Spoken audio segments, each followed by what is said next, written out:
Next month, Hyperfixed will be live at Roulette Intermedium in downtown Brooklyn. We've got stories, we've got interviews, and we have just confirmed that the Breakmaster cylinder will be part of the performance. So now you can see definitively that we are, in fact, two different people. You can get tickets at tickets.hyperfixedpod.com. Get them now because they're limited. Tickets.hyperfixedpod.com. Hyperfixed Live, September 11th at Roulette Intermedium in Brooklyn. Tickets.hyperfixedpod.com.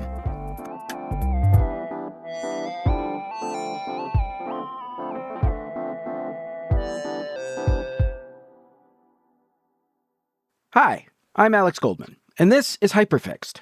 Each week on our show, listeners write in with their problems, big and small, and I solve them. Or at least I try. And if I don't, I at least give a good reason why I can't. This week, ReTell All. I've done CPR on a guy who collapsed. I had a woman who fell on her face and her glasses broke into her eye socket. Things like this, intense emergencies.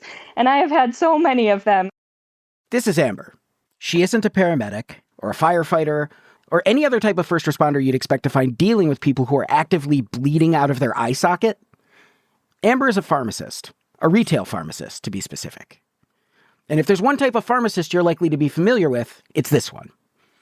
Retail pharmacists are the people you see standing behind the counter at your local CVS or Walgreens.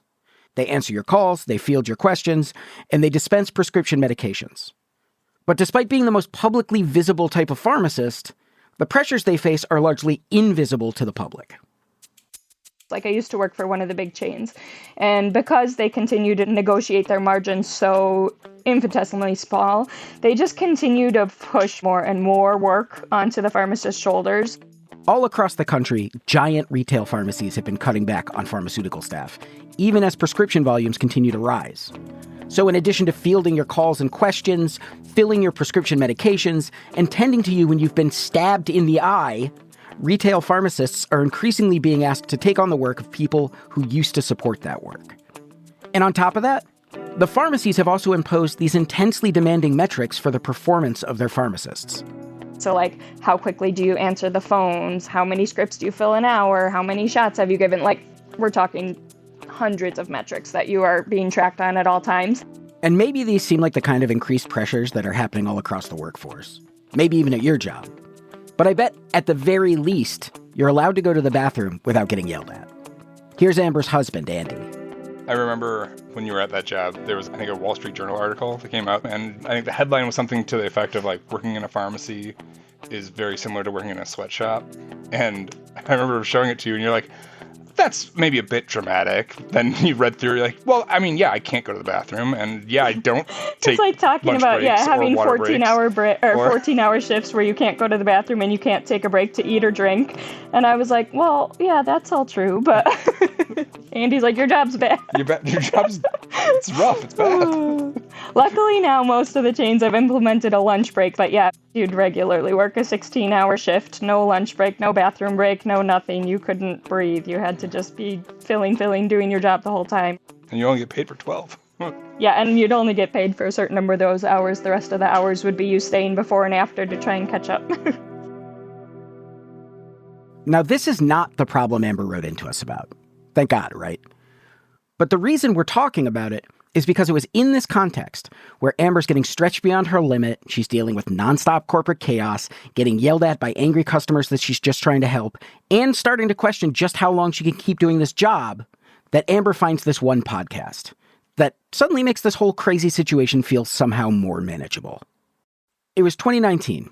Amber had just finished an epically grueling shift, and she gets into her car and she types the word pharmacy into her podcast app. And the first result that comes up was a podcast called ReTell Pharmacy. Not retail pharmacy, but ReTell Pharmacy. Amber has no idea what this is, but she hits play.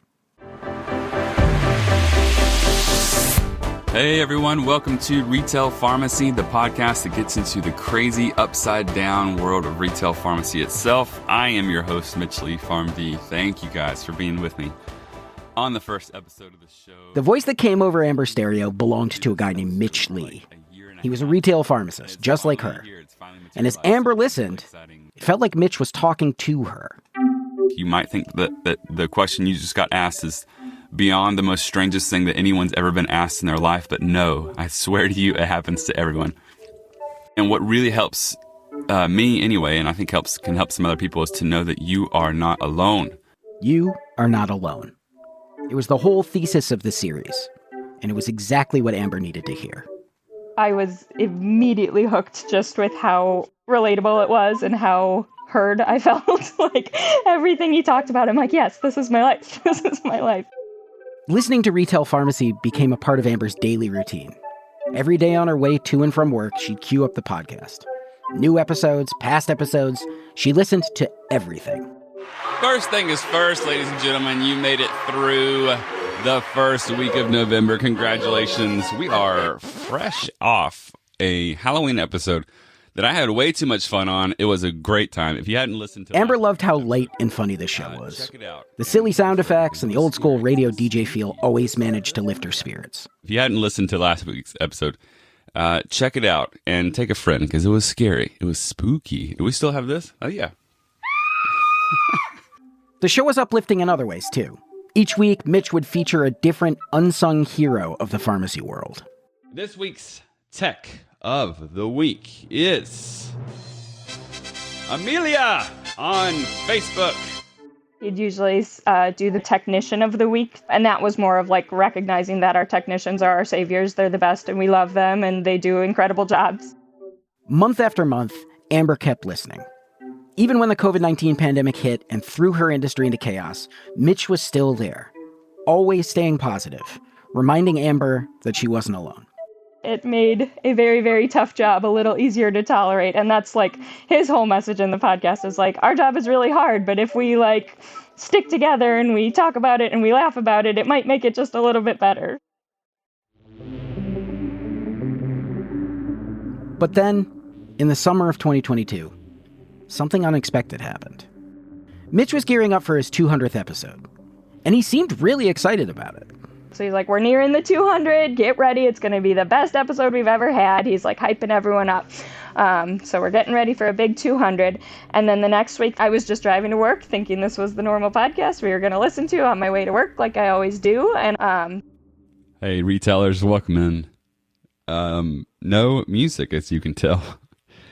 No, this is not an ad read. It's just going to be a different kind of episode. It's with deep sadness. I am letting you guys know that this is the final episode of the show. This is the final one. Amber was stunned. After 4 years of almost weekly episode releases, Mitch was ending ReTell Pharmacy.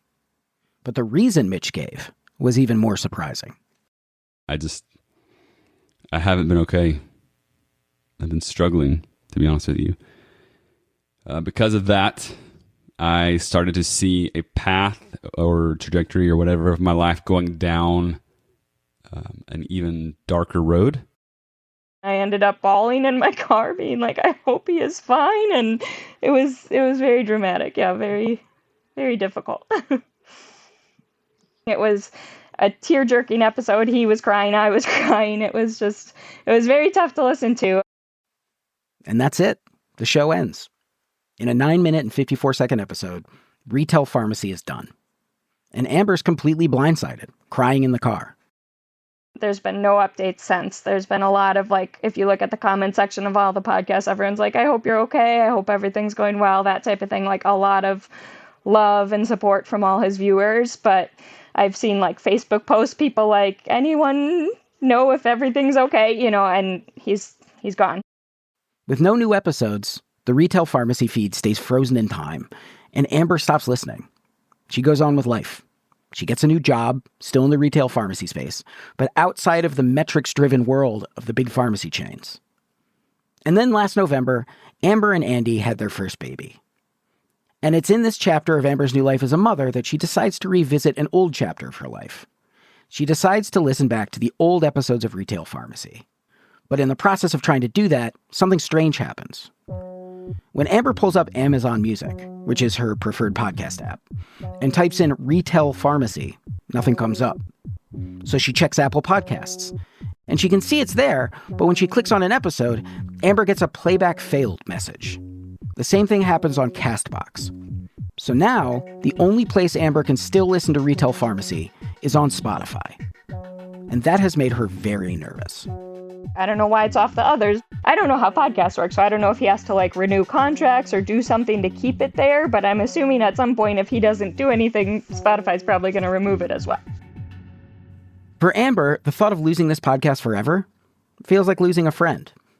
So before that happens, Amber and Andy have been trying to figure out how to extract all 195 episodes of ReTell Pharmacy from Spotify. And so far, they've been failing, which is why they turned to Hyperfixed, to find a way to preserve this giant archive of episodes before it disappears forever. Amber doesn't care if they're preserved on a hard drive or a website or whatever. She just wants to know that no matter what happens, they will never really be gone. And there's one more thing that Amber said she wants. Simply put, she wants to know if Mitch is okay.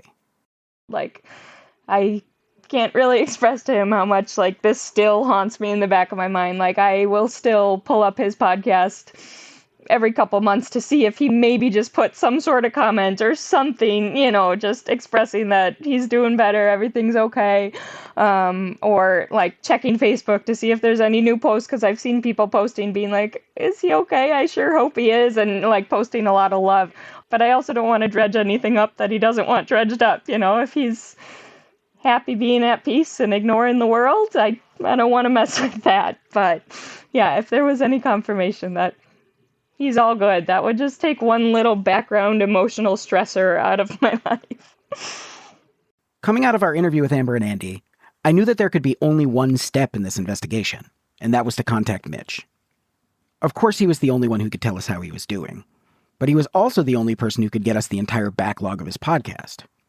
And not because we couldn't find ways to rip these episodes off of Spotify, but because doing that is considered piracy. And at the end of the day, we were going to have to make an episode about this. So contacting Mitch seemed like the safest possible path. But I'd be lying if I said I wasn't a little trepidatious about reaching out to him. Because if you know anything about my work before Hyperfixed, then you know there was a time not too long ago when I also cut off contact with my listener base.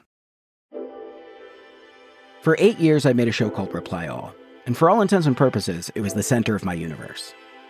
My relationships and my interests all orbited around the show. It was the thing I most look forward to and my greatest source of pride. And then, in 2021, my co-host left the show under a cloud of scandal. And for a year after that happened, the show limped along without him.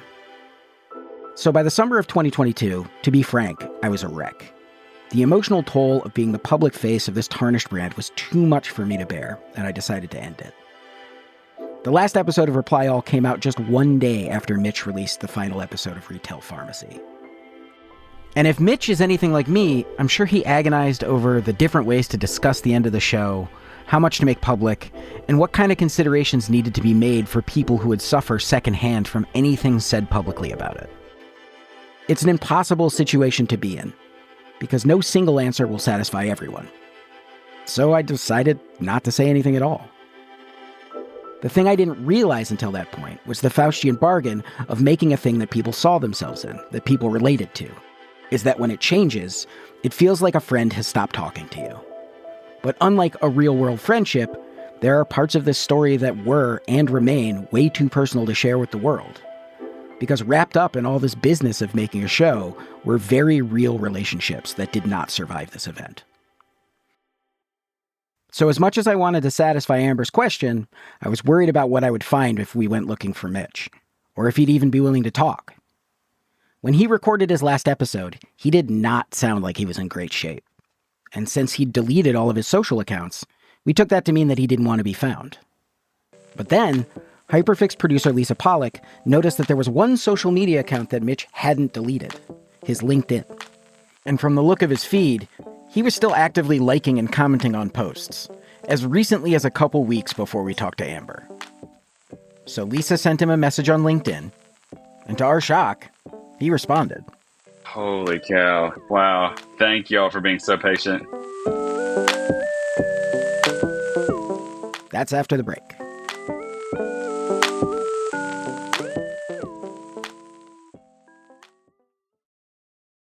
Welcome back to the show. Before the break, we met Amber, whose job was pushing her to the very edge of her limits, until she found something that lifted her out of her funk, a podcast called ReTell Pharmacy. The host was a pharmacist named Mitch Lee, and the show's tagline had really resonated with Amber. You are not alone. Until suddenly, she was. In the middle of 2022, Mitch had gone dark. Without warning, he'd posted a hurried farewell on his show's feed, and that was it. No more ReTell Pharmacy. Since then, the question of what happened to Mitch, and why it happened, has been eating at Amber. She eventually made it to the other side of her struggles at work. What if Mitch hadn't? There was only one person who could answer those questions, and we weren't sure he was going to do that. So we were surprised when Mitch promptly responded to our LinkedIn message and agreed to sit down for an interview. So, Mitch, how are you doing now? Full recovery. I mean, things are amazing. Remember, all that Amber wanted was to get copies of the podcast and make sure Mitch was okay. But since Mitch was down to talk, we figured we'd ask him about what happened to the podcast. And it turns out the story of what happened to the podcast is tied up in the story of why he created it.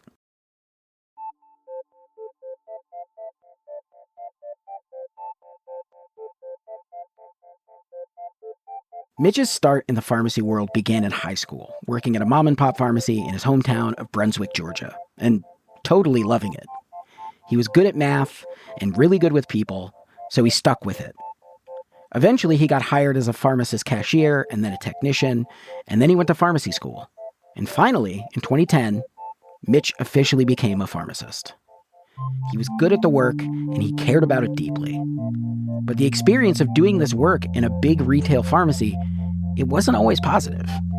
And like Amber, Mitch quickly started to realize that the shit that happened at work would sometimes follow him home. I would come home from work, Alex, and there would be things that happened at work with patients that I'm thinking to myself, there's no way that that just happened. Or even in the moment, like patients will say something and I'm like, and they'll do something just absolutely wild or say the craziest thing, get mad or do whatever, and they walk off. And I just like look over at my coworkers and I'm like, did anybody else hear that? Like, that's the craziest thing ever. Can you give me some examples of some of these crazy encounters you had? Oh man, gosh, how much time do you have? I had one that I'll remember for a while. Lady, very, very nasty, very upset, claimed that the doctor sent her prescription in. We can't find it. So sorry, ma'am, I don't see it here. You know, can you let the doctor know, they see if they can resend it? This is absolutely absurd. This happens every time I come in here. I know they sent it. You're wrong. And then profanity. And so finally, she says, my doctor said they sent it to CVS Pharmacy. Now, Alex, I don't work at CVS Pharmacy. She was not in the right pharmacy. I have to cop to having done this maybe 6 months ago. Gone into the wrong pharmacy and been like, yeah, I'm picking it up. They just called it from the doctor. Now, to be fair, there are often the CVS and the Walgreens always right across the street from each other. They both got the red vibes. They probably look identical on the inside. So totally get it. But man, she was fired up. Of course, on its own, an incident like this isn't really a big deal. But the fact is that in the world of big retail pharmacies, this kind of stuff happens all the time. Like, really all the time. And when Mitch would come home after a day of getting kicked around, he felt like he was full of feelings without anywhere to put them. So one day, he's on his way home, he's listening to a podcast, he's got these crazy war stories floating around in his head, and he gets an idea. What if I made a podcast focused on sharing stories about what it's like to do this job? The stuff that only retail pharmacists would understand and relate to. And through that, maybe this profession that often feels so heavy and lonely could feel a little lighter and more connected. I wasn't trying to move the needle in our profession and let's fight the system and change pharmacy. I just wanted to, my message was, hey, it sucks. Like your day might have sucked. Mine did too this week, but we got through it together and we're doing this for a reason. So Mitch bought a $50 microphone and he started recording. He told himself that he would make 10 episodes and see how it felt. And by episode 10, it already felt amazing. There weren't a ton of listeners, but making this thing gave him a place to put these feelings that frequently followed him home. It was helpful for me because a patient would come in and get really upset. And before the podcast, I kind of held on to that. And it was hard for me to leave that at the pharmacy. With the show, they would come in and get all upset. And I would just smile and say, well, thank you so much. That was for content for my show. And I could talk about it. And it was kind of a way to relieve stress. By turning these uncomfortable and sometimes traumatic encounters into content for his podcast, Mitch was able to take back the power they used to have over him. He started adding silly sound effects, the kind he heard on his favorite fantasy football podcast, and he opened his social media channels to story submissions from his listeners. And slowly but surely, the audience began to grow.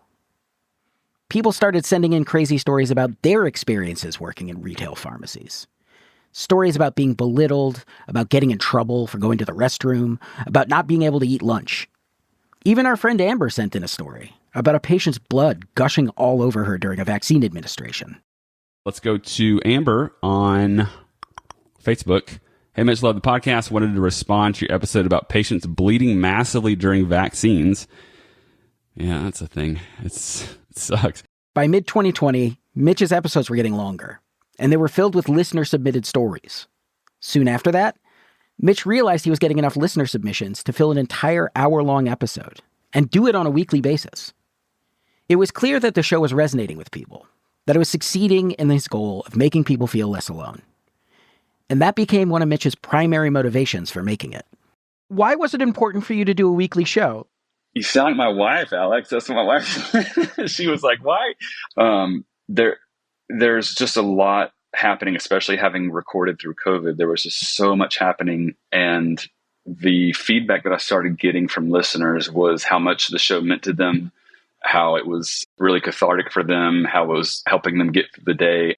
The driving force in the beginning was to help people know they're not alone and like we're all in this together. And to get that feedback, it meant everything. It was everything for me. And so there was an element of like, I've got to keep doing this. Like if I stop for a week, like that's a week that they don't have it in a way, which I hope that doesn't sound conceited. It's more like I just wanted to kind of be there and put it out. So I wanted to at least check in with the listeners once a week. And I got pretty serious about it. There was a couple of times where I couldn't let it, I didn't have an episode that week and I was not okay with it. For Mitch, the idea of going on Facebook and telling his listeners, his community, that he didn't have an episode for them, it felt like a personal failure. He knew people were counting on him because they told him they were. They told him he was the thing that got them through the week, which meant that without him, they might not make it through. It was a lot of pressure. And although the podcast wasn't specifically the reason that what happened, it was definitely a part of it. I'm curious if you feel comfortable telling us about the circumstances that led to you leaving your podcast and your job. Yeah. So I was just carrying a lot. There was a lot of things at work that I just wasn't handling well in the right ways. And my mental health started to go down pretty bad. I started to go down a path of self-medicating that is common for my family. The podcast was incredible. I can't help but think there was an element of it where that started to become more of a weight on my shoulders too. So I came to a breaking point where I had to make a decision. And I remember coming home and just in tears and telling my wife, like, I think I'm done. I can't go back. And it was crazy, Alex, because I had worked at my company for 19 years. But after 19 years with the company, I literally had to message my pharmacy partner and my district manager and say, "Y'all, I'm sorry, I can't come in tomorrow. I'm done." 30 minutes after sending that email, Mitch grabbed his microphone and recorded the final episode of ReTell Pharmacy. I think sending that last episode out to say, like, I'm done, there's no more, was by far the hardest part of the whole thing. It was gut-wrenching. I remember hitting accept to like put to the RSS feed and like sending the show out there in the void and just breaking down because I knew there was kind of no coming back from that. It was hard. It was really, really hard. I felt like I was letting people down. But to me, stopping the podcast wasn't a question because the message of the show was, I'm in this with you guys. We're in it together. You're not alone. And I felt like I couldn't accurately convey that message if I was not in it with them. So I shut down social media, quit, and shut the podcast up and tied it up in a neat little bow and set it on the shelf. In the 4 years since then, Mitch has been doing a lot better. He got a new job working on the hospital side of the industry, which feels way healthier for him, and he became a father for the first time. As for the podcast, Mitch told us that he kept the episodes up for a while, but then he decided to take them down, mostly because it didn't make sense to maintain a feed he didn't plan to continue. Because in order to keep ReTell Pharmacy up online, he needed to pay the app he used to distribute it a yearly fee. But since he didn't think anyone cared or listened anymore, when it came time to renew, he let his account lapse, and the podcast came down everywhere. Everywhere except Spotify, of course. Because Spotify, unlike all other podcast apps, makes a copy of your files and stores them on their server. If you delete your RSS feed, Spotify's supposed to check to see if it's still there, and if it's gone, Spotify will eventually delete their copies too. Which means at any moment, the ReTell Pharmacy feed could still vanish from Spotify. So when Mitch heard the story behind why we reached out to him, heard that there was a woman named Amber who still cared and still listened, and that she was worried she'd lose access to the episodes once Spotify dropped the feed, Mitch was so moved that he offered to build a custom Google Drive filled with all 195 episodes of ReTell Pharmacy as a special gift to Amber. And when we reconnected with her about a week later and presented her with this gift, Amber was thrilled. But the thing that really landed with Amber was this recorded message that Mitch made just for her. Amber, oh my gosh, I am so humbled when I heard that there was somebody actually still listening to the ReTell Pharmacy podcast. You are the type of person that I created the show for. I'm so happy that you reached out and that you were wishing me well. And I'm sorry that it ended the way it did. There was a lot going on with everything, which I'm sure you're aware of, but I am so glad you reached out. I'm so thankful to you as a listener, both while it was going and still to this day. I'm amazed, and it just made my day to hear about that. So I'm so thankful for you, and I just wish you the best of luck in your career. I'm sorry. That's amazing. Why did that provoke such a strong reaction from you? I just feel like I've spent 4 years just being so worried that, this career that's just so hard and such a difficult thing for so many people to maintain took down someone that I really cared about, even though I don't know him. I've spent 4 years just so scared that, no one's ever heard from him. What if he's not okay? And just getting the relief that he's really doing well. It's just the silliest weight off my shoulders that I've been dragging around for a long time. I don't think that's silly at all. I think that's genuinely very sweet. And Mitch could not have been more humbled and appreciative. He was so happy to hear it. And I don't think it was ever his intention to just cut everybody off and I don't think it was his intention to let people down. I think it was more like he needed a clean break. And if he didn't make this very significant break where he pulled back from this part of his life, he wasn't going to be able to sort of rebuild in a way that he needed to. It wasn't until I listened back to this tape that I realized when I said all of this, I wasn't really talking about the relationship between Mitch and Amber. As much as I try not to make these stories about myself, this was something I'd been trying to figure out how to say to my own audience. The ones that felt let down by the end of ReTell All. Because I know for a lot of people, the lack of information has been frustrating. But I hope it's enough to know that I'm okay. And that I'm so grateful you're here.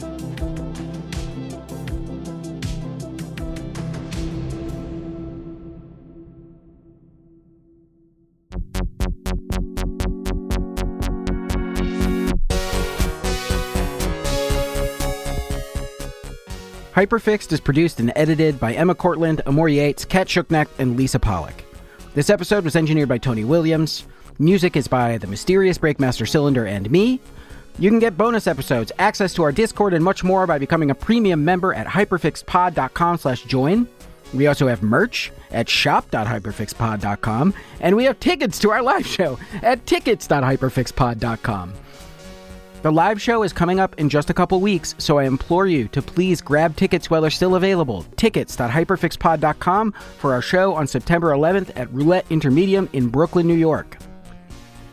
Hyperfixed is a proud member of Radiotopia from PRX, a network of independent, creator-owned, listener-supported podcasts. Discover audio with vision at radiotopia.fm. Thanks so much for listening. We'll see you soon.